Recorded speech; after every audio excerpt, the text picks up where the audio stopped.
lado son tres variables para trabajar, ¿no? La convivencia, la calidad educativa y esto relacionado con el cambio de paradigma.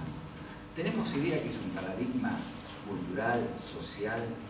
Bueno, hay una teoría de los paradigmas que es de un señor francés que se llama Alain Touraine, un nuevo paradigma. Vamos a decir brevemente.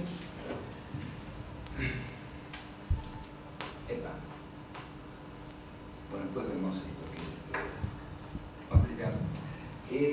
Alain Touraine es un francés, debe tener cerca de los 100 años, no sé cuánto tendrá, pero es uno de los sociólogos tal vez más inteligentes del planeta y le ha preocupado lo que sucede en la humanidad, no en la escuela, ¿no? Y él ha estudiado lo siguiente, y es lo que tomamos como teoría y como apoyatura para la charla de hoy.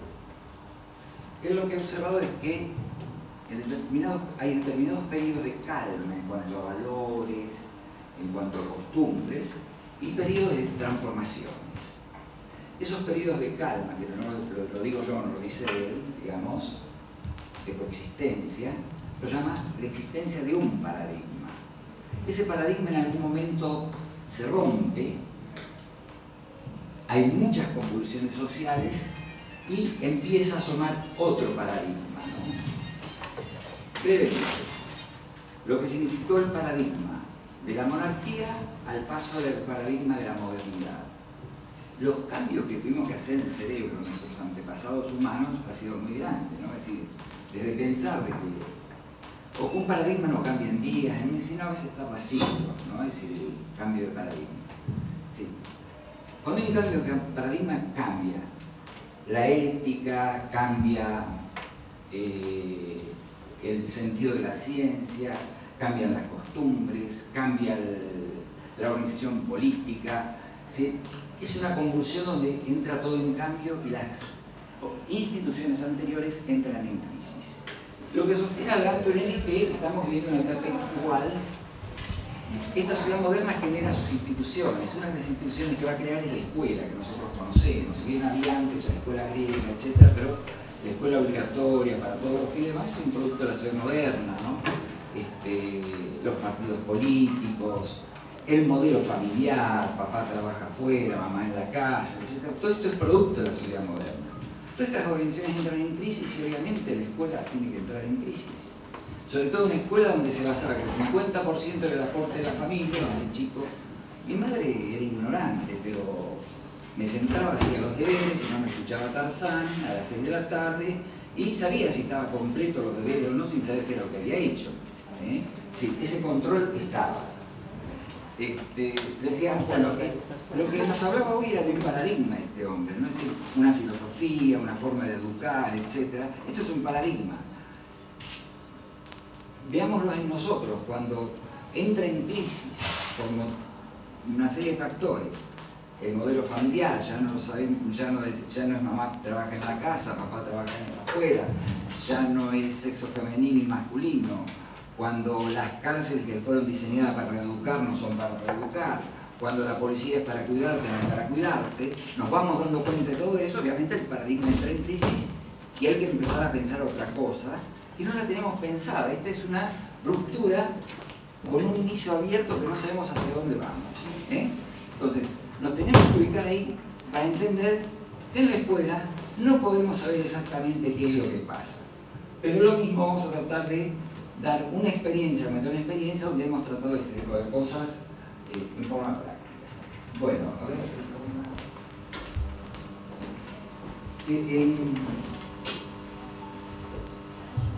al margen de los cortes que hubo, en cualquier momento pueden interrumpir, preguntar, agregar, acordar sin ningún problema. Bueno, ¿qué era la escuela para la sociedad moderna? Bueno, un dispositivo tecnológico inventado por la sociedad moderna. Esta fue la escuela. Kant decía, en Didáctica de Kant, esto está escrito en el idioma que él lo escribió, en la traducción que él, no ya con la intención de que aprendan algo, sino con las de habituarlos a permanecer tranquilos y observar lo que se ordena. Toda una idea de quietud, ¿no? Del alumno. Y quien remata es Piaget. El alumno silente en silencio es un alumno entretenido. Incluso Pisurno tiene escrito que cuando el alumno termina sus deberes se debe cruzar el brazo y cuántos centímetros tiene que haber entre el borde del pupitre y el codo. Esa sería la posición correcta de aprendizaje. ¿Sí? Nosotros venimos de esa escuela. Obviamente la organización, tanto escolar como cualquier otra organización, era concebida con, los sociólogos decimos, la metáfora de la máquina. ¿Qué es una máquina? Una máquina que tiene engranaje y todo tiene que funcionar perfecto, ¿no? Entonces, los alumnos, los docentes se imaginan dos partes de un engranaje, de una maquinaria, con engranaje donde todo tenía que funcionar perfecto, una organización vertical, autoritaria, y esto funcionaba.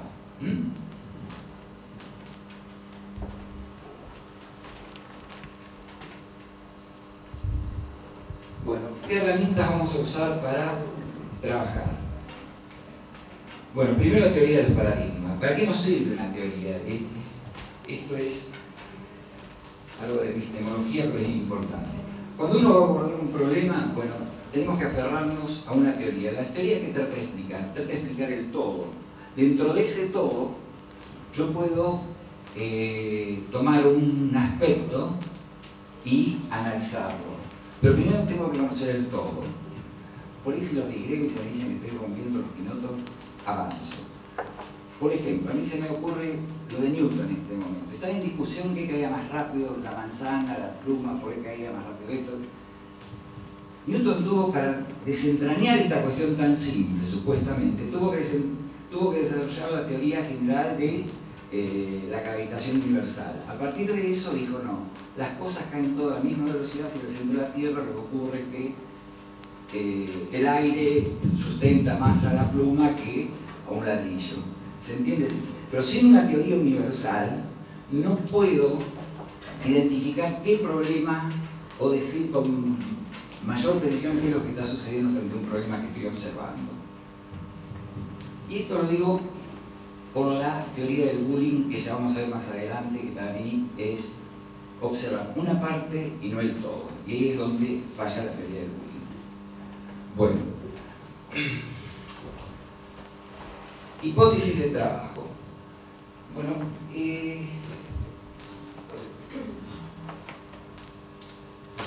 esto sí, esta es una hipótesis personal.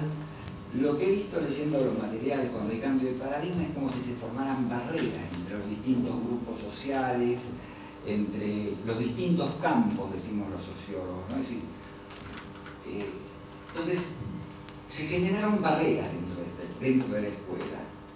Entonces, tratar de desentrañar estas barreras, identificarlas y tratarlas, sería una forma de ir viendo cómo podemos avanzar en esta situación que ustedes me han descrito y que compartimos, ¿no? Identificación de algunas barreras.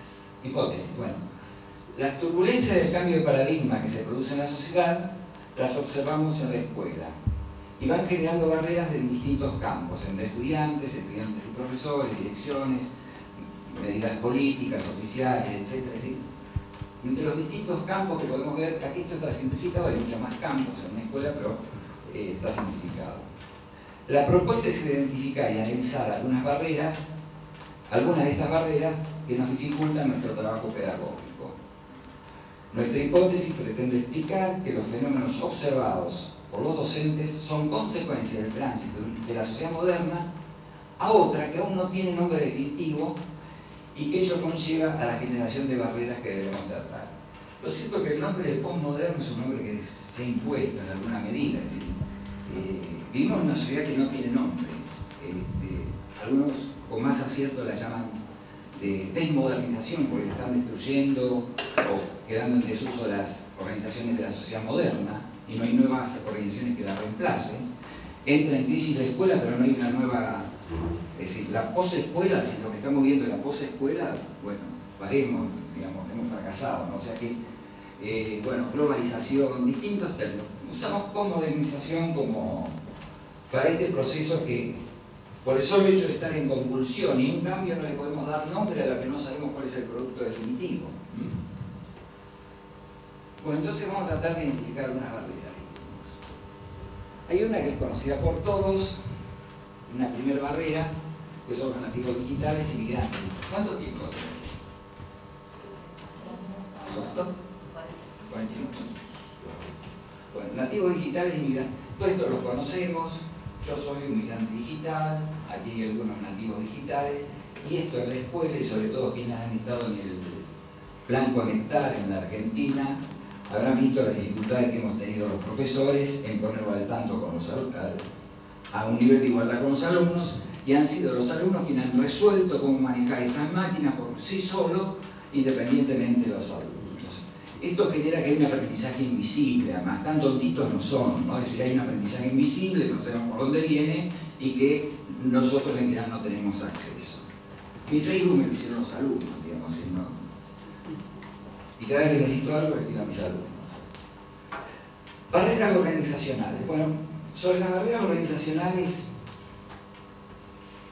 hay un libro que he escrito que es, todo esto vamos a tratar de sintetizarlo. La organización escuela, como decíamos hoy, fue concebida como una organización vertical, tal cual fueron los faraones, la conquista de América, es decir, organizaciones totalmente verticales, militarizadas y demás. A partir de la crisis del paradigma de la modernidad se comenzaron a pensar en nuevos modelos organizacionales. Uno de ellos es el cerebro, todos piensan, no es nuestro tema, pero hay otros modelos organizacionales que no es solamente este modelo vertical que tenemos tan incorporado a través de la historia, ¿no? El modelo del cerebro, bueno, es participativo, todo el mundo piensa, todo el mundo cree, y hay empresas incluso, Google, por ejemplo, que está organizado bajo este modelo de organización como cerebro. No tenés que cumplir horario en el trabajo, tenés que tener un producto, lo haces en tu casa. Hay algunas empresas que tienen este modelo como cerebro. Barreras atencionales. Yo creo que esto es una de las cosas más llamativas, ¿no? Y si alguien tiene datos para aportar, les pido que lo aporte. Tanto las neurociencias como algunos sociólogos han determinado que el periodo de atención promedio de un alumno en un monólogo como este que estoy dando es de 10 minutos. Yo doy sociología, 3 horas de sociología, imagínense, tenemos tiempo a bocha para hacer de todo, ¿no? O sea que aquí también tenemos un desfasaje entre el modelo organizativo, la organización de la transmisión y la construcción de conocimientos y tenemos, y el tiempo de atención que puede dar un alumno. Si alguien puede aportar algo sobre esto, sería bárbaro.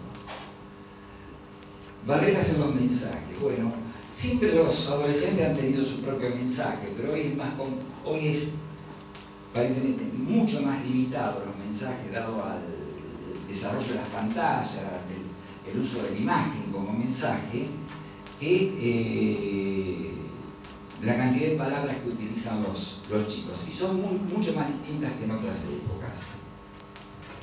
Y una cuestión que en la escuela debemos utilizar determinado vocabulario, muchas veces los docentes empleamos palabras que nos parecen simples y preguntan y nadie lo entendió ni sabe cuál es el significado de esa palabra tan simple. Si chequeamos esto vamos a ver que es así. Bueno, el bullying como barrera discriminatoria. Hubo muchas conferencias aquí sobre bullying,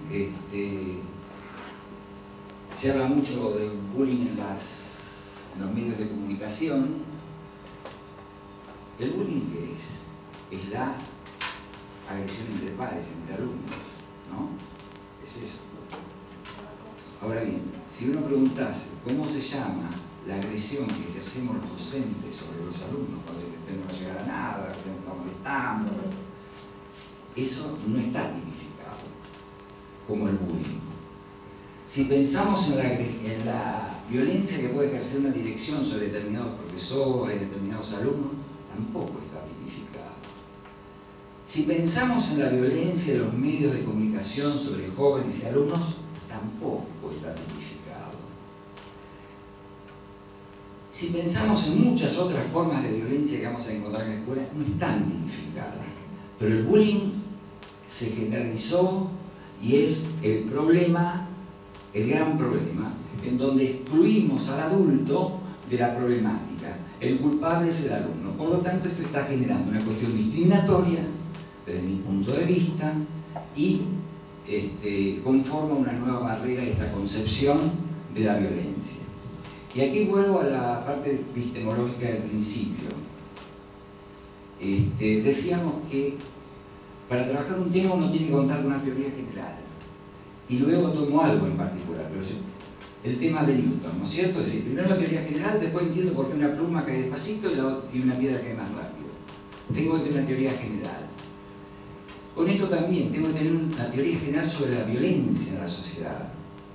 Pero yo creo que a los grupos dominantes no les gusta este tipo de teoría y no hay plata para este tipo de cosas. Y la ciencia no es neutra, la investigación científica no es neutra. A donde ponemos plata es porque hay un capital detrás o un interés detrás que le interesa.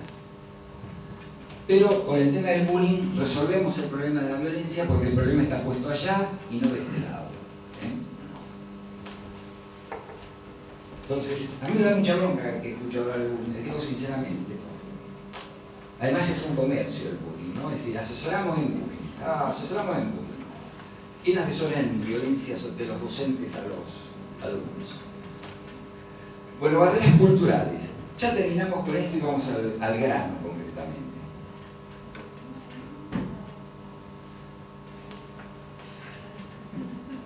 Barreras culturales. Bueno, partimos de una concepción antropológica de que existía una sola civilización, una sola cultura. Esto lo sabemos, ¿no? Central, europea y demás. Y los antropólogos que estudiaban a los que eran distintos y estaban distantes, ¿no? Todo eso que era distinto y distante estaba por fuera de lo que era la cultura y la civilización.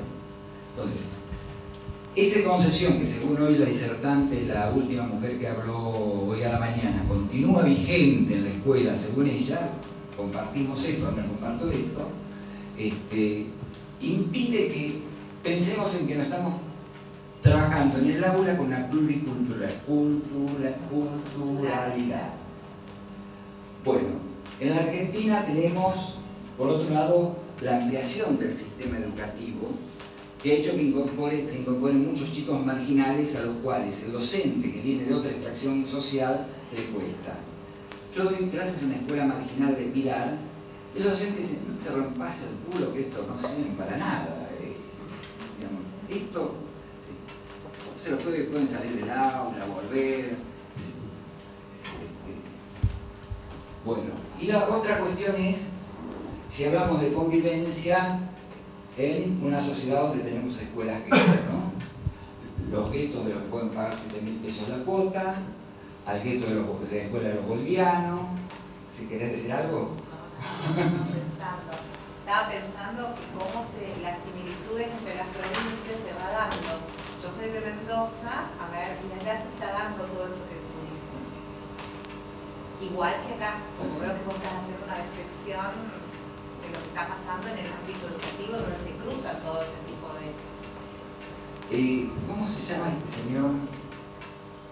Nicolás Burbeles, que es la mañana, sí, que tuvo que él inauguró todo esto en las libres. Los otros días le pregunté el tema económico, y él dijo sí que era preocupante y demás, pero lo excluyó, digamos. Si no lo incluimos, no tiene sentido hablar de convivencia, ¿no? De integración, convivencia. Bueno, barreras pedagógicas, infinidad de barreras pedagógicas tenemos. En general, lo que decía hoy a la mañana también esta señora que habló último, los docentes esperamos que los estudiantes respondan de la misma manera. Es decir, este es un grupo muy heterogéneo, dijo ella. Bueno, ¿dónde hay un grupo muy homogéneo? ¿No? Las palabras textuales de ella.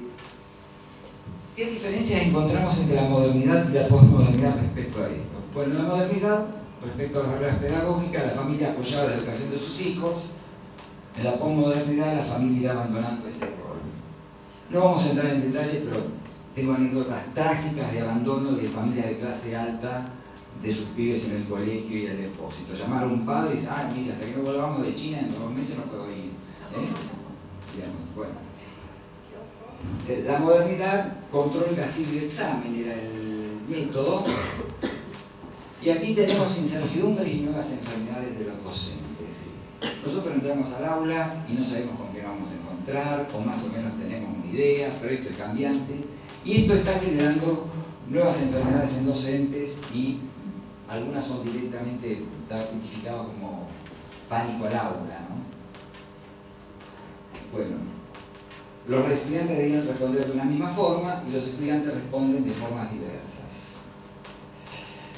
Y aquí el gran nudo de la cuestión y la gran dificultad, las barreras socioeconómicas. Cuando estudié sociología había 3 clases, alta, media y baja, y estaban tipificadas. Resulta que en los últimos 40 años ha ocurrido la concentración a nivel global más grande del capital, ¿no? El capital a nivel global ha tenido una gran concentración, que lo podemos ver en estos datos. Depende del autor, varían, pero por ahí andamos por lo que voy a decir ahora. Por un lado sale algo que eufemísticamente le dicen los NBI, necesidades básicas insatisfechas. Y gente que está por lo que llamábamos 30 o 40 años atrás, clase baja, es decir, están por debajo de la pobreza. Y surge por otro lado lo que se llama la superclase. ¿Qué es la superclase? Está compuesta, según algunos autores, ustedes buscan esto en internet con el superclase, tienen todo lo que les decía ahora. La superclase está compuesta por unas 6.000 personas aproximadamente en el planeta, que tienen la misma cantidad de dinero que el resto de la humanidad, 7.500 millones de habitantes. Esta transformación ha ocurrido en los últimos 40 años. Y los hiperpobres o NBI, depende cómo se lo tome. Hay economistas que toman los hiperpobres como aquellos que tienen ingresos de 0 a $1, de 0 a $2, de 0 a $3 por día. Entonces habrá más o menos. Pero entre 1.000 millones y 3.000 millones de habitantes estamos hablando en el planeta. Toda esta transformación es de los últimos 40 años.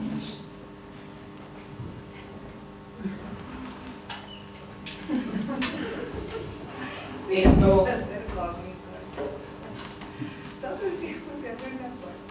bueno, esto se va a contrastar con algo que mis padres, siendo pobres, mandaron 3 hijos a la universidad, iba a un colegio donde había que ir con cuello y corbata, comíamos puchero y guiso, que era la comida de los pobres. Sí, esa era la pobreza de mi época, ¿no? Entonces, bueno, estas digamos que son algunas de las barreras. Bueno, ¿qué hacemos con todas estas barreras que están presentes en el aula de una u otra forma?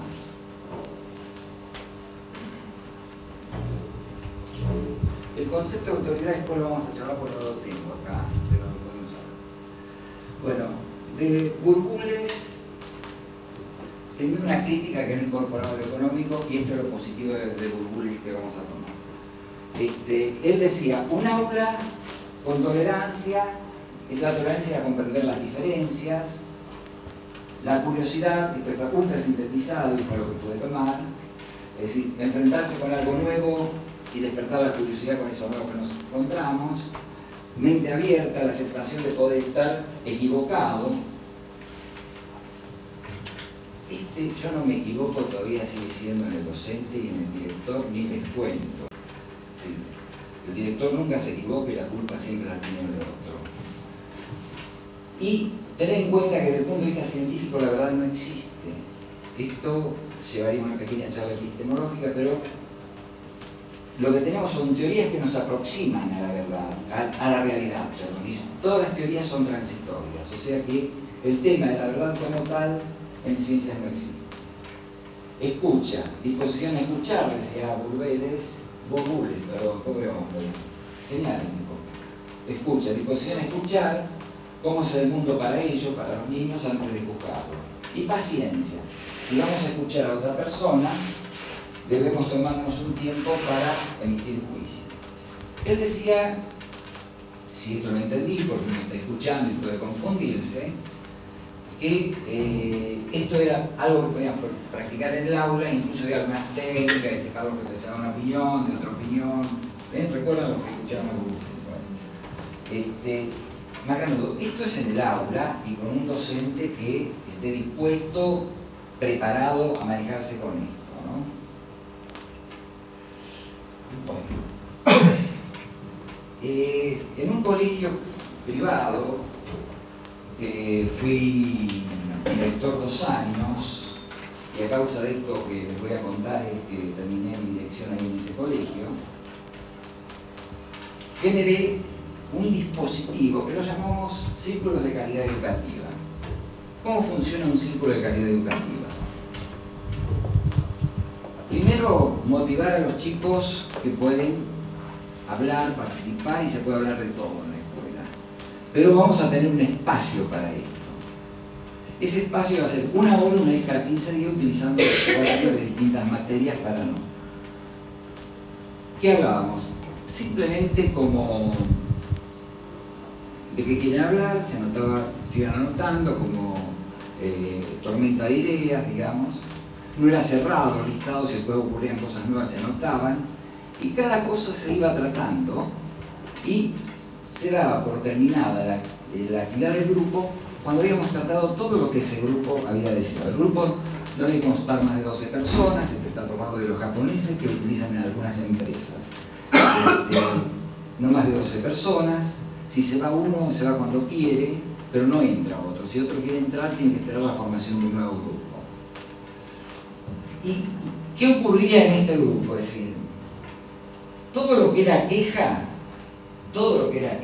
bronca y demás, de profesores, del colegio, demás, se convertía en tolerancia, curiosidad, análisis, trabajamos con la mente abierta, el respeto mutuo, la creatividad de los pibes, cómo solucionar esto, cuando se pone en movimiento. Y quien tiene la coordinación, que generalmente conviene que sea la dirección de la escuela un responsable como para dar respuesta, tiene que ser silente, digamos, escucha, interviene solamente en aquellos momentos. Esto tiene mucho que ver también, para quienes son psicólogos, con la psicología grupal.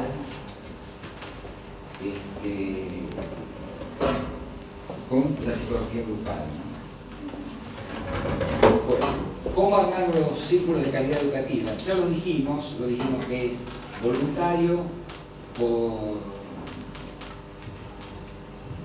es voluntario, tienen el tiempo que se da el grupo es hasta que termina con sus problemas, sus inquietudes, sus inquietudes al menos. Dio buenos resultados. Lo estoy practicando en el aula ahora. Tiene menos sentido, porque al practicarlo en toda la escuela van aquellos que son líderes y generan una acción en el aula. Incluso permite visualizar anticipadamente conflictividad, actitudes violentas. El mismo grupo trata la violencia que puede surgir de alguno. Muy buenos resultados. Ahora esto lo practico siguiendo hoy algunas materias de ciencias exactas, también lo practico en el aula con los alumnos, pero es más limitado. Sí, debería estar, sí. ¿La participación es como una delegación de los cursos o más de cualquier curso de que quiera? Primero una aclaración y luego la respuesta. Tenemos que distinguir entre delegación y participación. Delegar, elijo el delegado, nos va a representar ella en el Congreso y yo me lavo las manos. Y participar, ella va porque quiere. ¿Sí? Puede haber 3, 4, 5 de este curso que quieren participar de un círculo de calidad. Participo por mi propia voluntad. Esto tiene avances y retrocesos. Había momentos en que los pibes decían, bueno, no sé para qué nos seguimos reuniendo acá. Es decir, digo que tiene sus... Y el que está coordinando el grupo simplemente escucha, por ahí introducís una pequeña palabra, una pequeña orientación, pero no el monólogo que estamos habituados en el colegio, ¿no? Y en las conferencias. Bueno, para terminar, digamos lo siguiente. Esto he escrito algunos libros, vengo dando conferencias, hablando con mucha gente. Este proyecto tuvo incluso un premio del gobierno de la provincia de Buenos Aires y demás, pero, digamos, la posibilidad real de cambiar algo en aquello que tenemos tan instituido desde Kant y Pisurno hasta ahora realmente se torna difícil. La pregunta final sería esta: los docentes, directores, inspectores, funcionarios, ¿podrán sustentar la subversión que implica que los estudiantes den su opinión y participen en el propio sistema? Con esto